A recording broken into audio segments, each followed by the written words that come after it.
this video, I'm going to explain the TIG welding circuit. So whatever you're seeing here, these are what we call the accessories, or the components that make up the entire unit of the TIG welding circuit or equipment. So let me start with number one, which is the remote control or the foot pedal.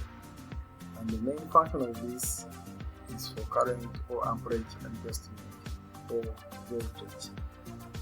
We normally employ this when we want to set the equipment for semi-automatic mode. However, not every machine has this, so it depends on the manufacturer's design. So number two, we have the TIG torch. The main function of this is to house the adjusting load. Then number three is the earth clamp, and its main work or function is to allow free flow of electrons. In other words, this is for circuit completion, because we know that for arc welding processes to be initiated, there must be circuit completion between the positive. And then number four, I'll talk about the gas cylinder.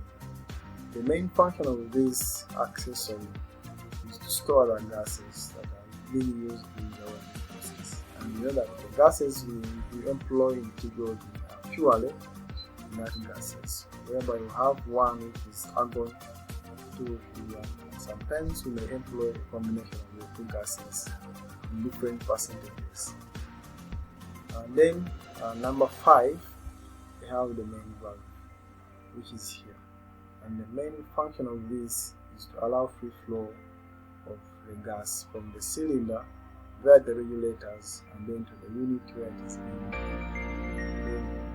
Second last, which is our number six, we have the regulators. And the main function of this component or accessory is to indicate the amount of gas in the cylinder, and then the other is to indicate the amount of gas flowing out during the welding process. And then lastly, we have number seven, which is the flow adjusting knob.